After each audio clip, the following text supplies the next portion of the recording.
My name's Gerald Richmond, and I was a lieutenant with Cherokee County Fire Department, which is a county just north of Atlanta, still considered in the metro Atlanta area. When you talk about my assignment at Station 21, it almost sounds braggadocious in a way to explain it, because we had the privilege of going to every fire countywide. And when you think about your normal size county, we had 26 stations.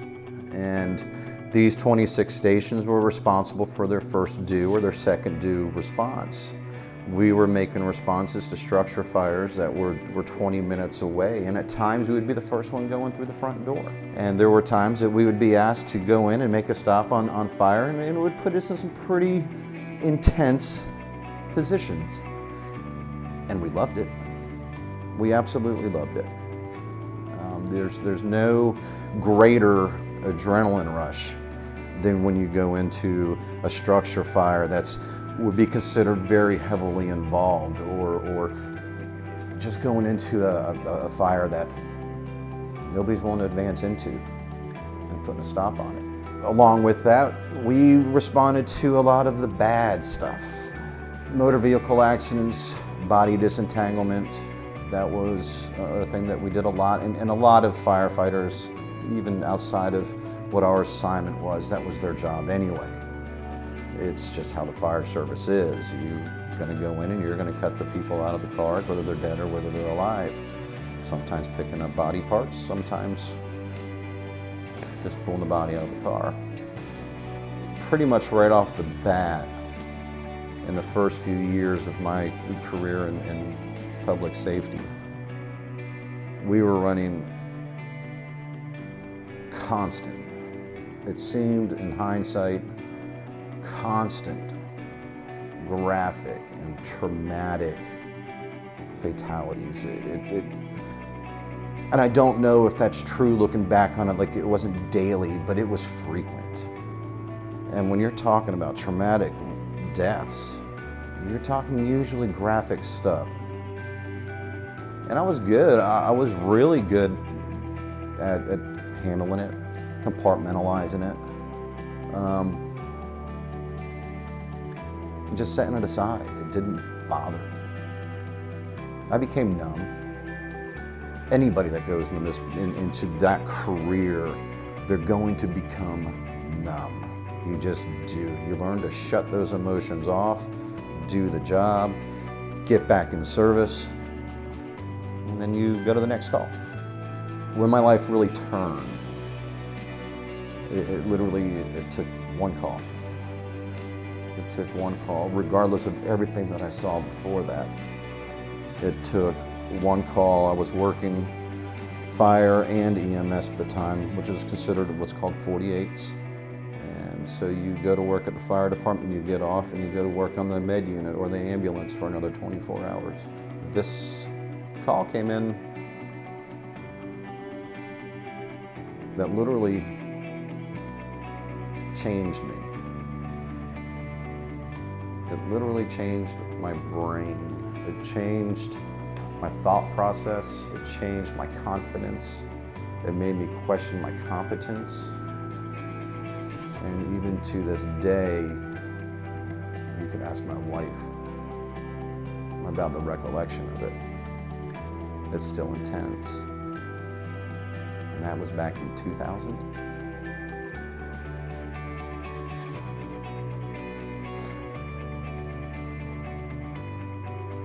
So this was a motor vehicle accident. And again, I've run many traumatic motor vehicle accidents before that, but this one was different. You know, when there's people that are still alive when you arrive and then die, it brought on a whole different emotion for me. You know, even today, like every single solitary day that goes by, I see it. I hear it. I can hear the helicopters. I see the boy that I was helping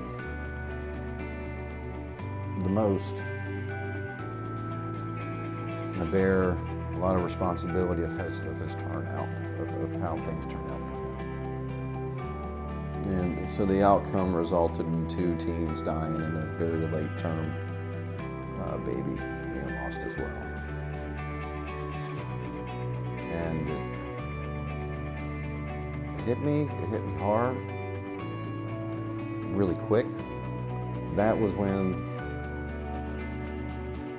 I would say my life made a profound change. Profound. And I didn't even know it.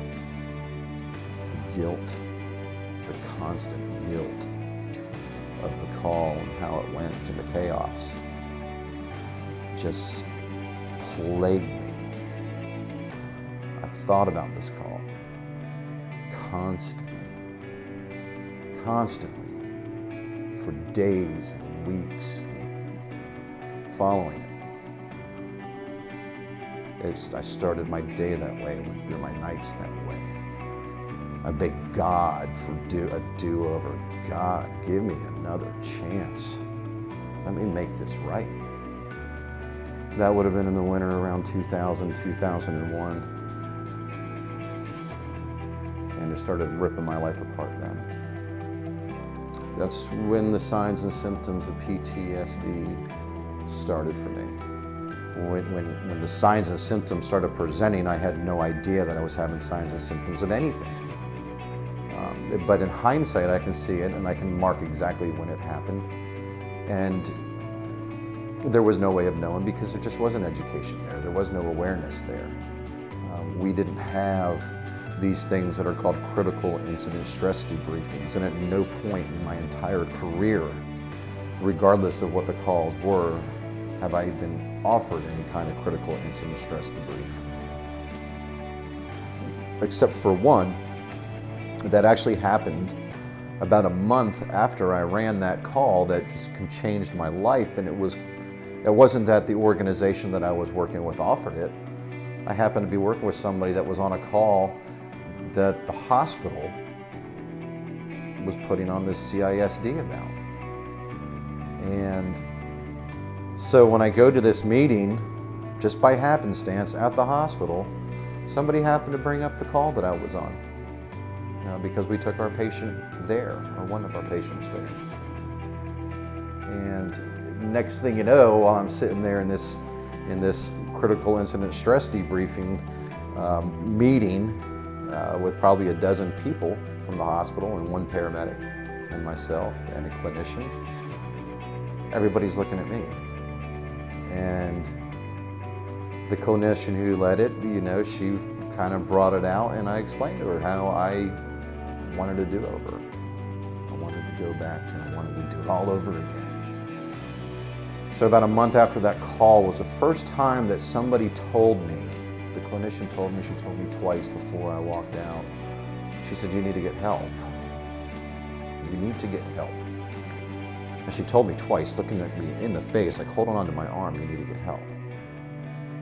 And I didn't. I ignored it. It was 16 years. It took 16 years for me to finally get the help. I sucked it up and went on until it was literally to the point to where I was forced to get help. I had to get help because I was now planning my suicide. So spending 5 days in a hospital with a whole bunch of crazy people, which I was one of them,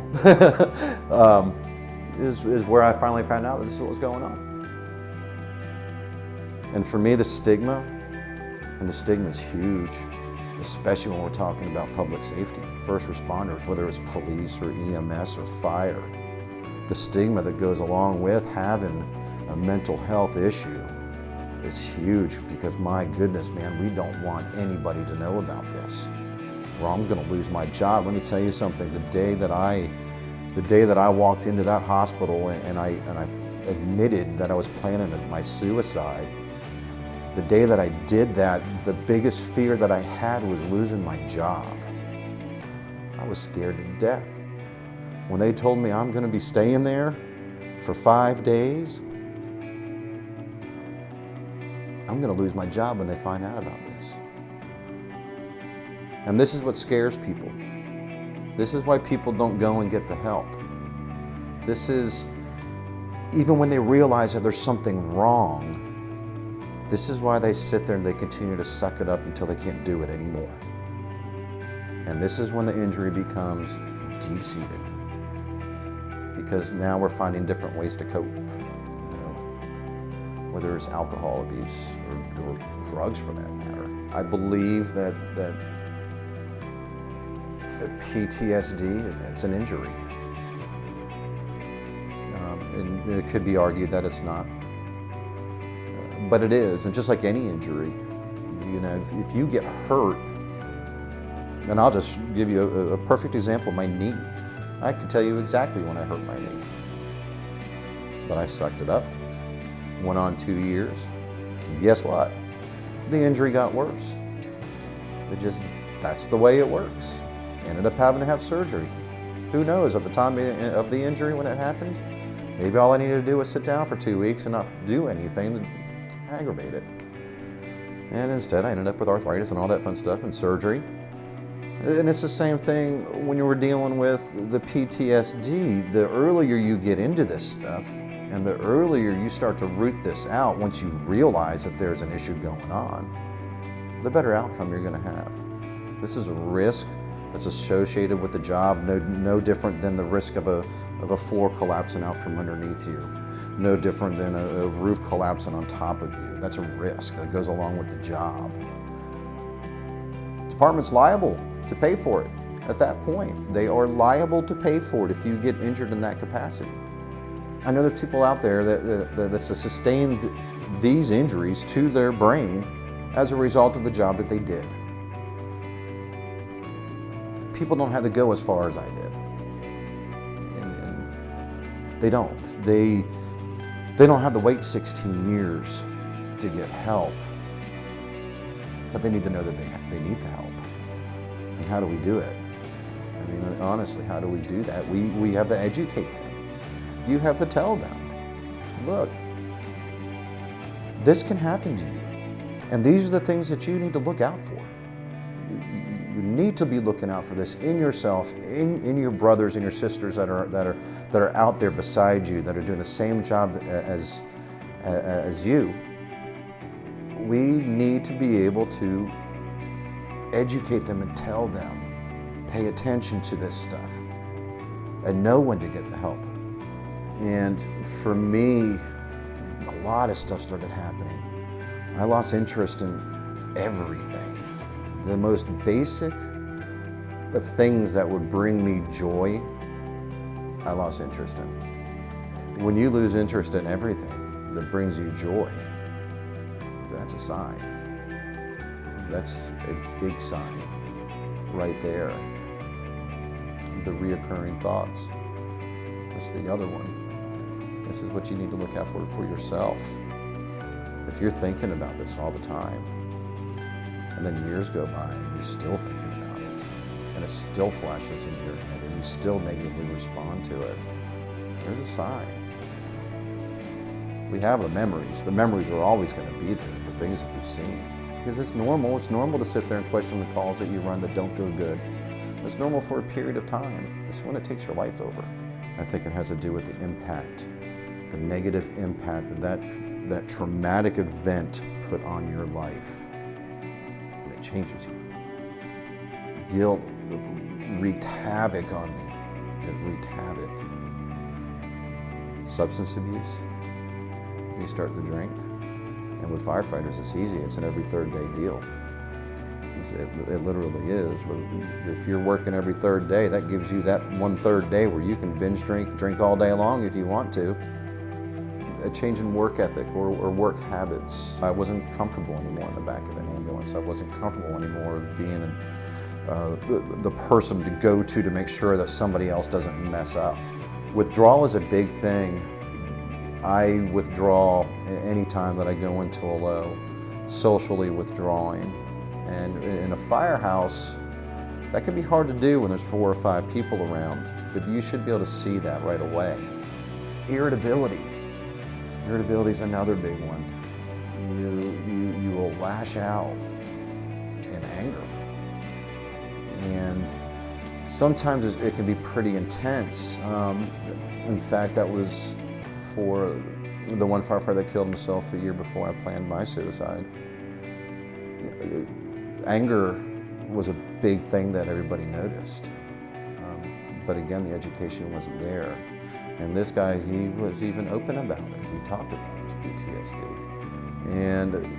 But still, nobody saw it. Something to realize, and the reality is that first responders are human beings.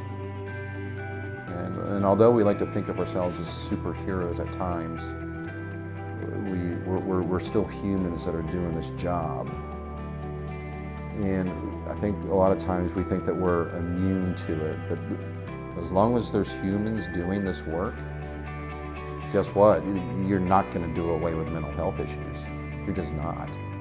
It's part of being a human. Once I got out of the hospital and things started to stabilize, started seeing a psychologist and all that fun stuff, and for me, I felt like we had to get the information out there, because if I didn't know, then more than likely other people don't know either. When I retired, I was a lieutenant, and I worked in the training department for the last 2 years, at which time I was able to develop a class regarding mental health in the fire service. And I had the privilege of teaching over 400 firefighters, first responders, administrators in my department, and also departments around me about this topic. And I based it off of my personal experience, what it did to me and how it manifested and how it came about and where it pushed me to in my life, because it got really dark. And it still does. It still does. In fact, I'm coming off of a low now. Very bad low. So this topic became a very big, a very important thing for me, just because I knew I was suffering and there was others. And what's crazy about it is I didn't even know it was happening. I retired simply to find a new way of coping, a new way of dealing, maybe thinking that the stuff that I was thinking about almost constantly in the past would go away if I had a new setting and a new surrounding, but retirement didn't change that. It was just there. The PTSD or the depression or the anxiety, it doesn't have to become a disorder. You stop it. You educate people. They know what to look for, so that that light literally will go off for that person like it did not do for me. You say, whoa, wait a minute, hold on, okay. And it doesn't just have to be a one-time deal. It should be something that's part of our research. So you're an EMT and you have the research every 2 years. I feel that there should be a block that is dedicated to continuing education on mental health. It needs to be there. When we go through fire school and we go through EMT school or paramedic school, the one thing that is preached over and over again is seeing safety.